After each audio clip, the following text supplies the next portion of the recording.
ఈ డెకరేషన్ చూసిన వెంటనే నాకైతే ఒకటే డైలాగ్ గుర్తుకొచ్చింది. మైండ్ బ్లోయింగ్, ఏరే లెవెల్ వర్మ.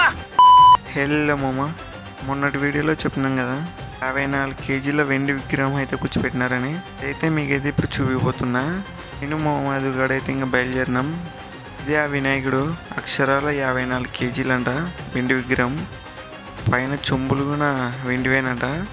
అక్కడ చూడొచ్చు స్వామివారి ముందర మొత్తం వెండి పలకలు వేసినారు. 250 పలకలంట. చెంబులు కూడా వెండివేనంట. అన్ని డెకరేషను వేరే లెవెల్ ఉంది. అసలు ఎలా ఉందో కామెంట్ చేయండి. సరేలే అని వేరే గణేశుడి కాడికి అయితే వెళ్ళినాము.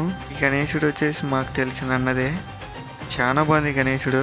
సరేలే అని మరొక వినాయకుడి కాడికి వచ్చినాం. ఊర్లో ఇప్పుడు ట్రెండింగ్ గణేశుడు అయితే చూపిస్తా. పూరి జగన్నాథ్ రథ చక్రాలు ఇవైతే ఈ గణేశుని పేరు. గణేశుడు వచ్చేసి చాలా బాగున్నాడు. ఊర్లో ఇలాగా ట్రెండింగ్ గణేశుడు ఏదో కామెంట్ చేయండి. గణేశుడి గారి వెళ్తుంటే ఇక్కడైతే బండిలో పాము దొరికింది. పాము చాలా చిన్నది, పాము పిల్ల. ఆ బండి ఓనర్కి ఫుల్ భయం వేసింది అసలు. సరేలే అని అలా తిరుగుతూ ఉంటే ఇక్కడైతే వేరే లెవెల్ డెకరేషన్ అయితే కనబడింది.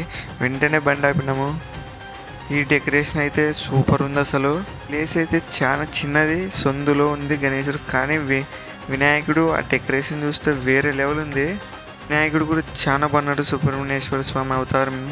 ఇక రేపే నిమజ్జనము మా ఊర్లో అయితే. మీరు ఎన్ని ఫీట్లు గణేశుని కూర్చోపెట్టినారో నాకు కామెంట్ చేయండి. అంటే మీ ఊర్లో ఎన్ని రోజులు కూర్చోపెడతారో కామెంట్ చేయండి. వెళ్ళే ముందు మన ఛానల్ లైక్ చేసుకో, ఫాలో చేసుకో. మరి ఉంటాం మరి. Okay, bye.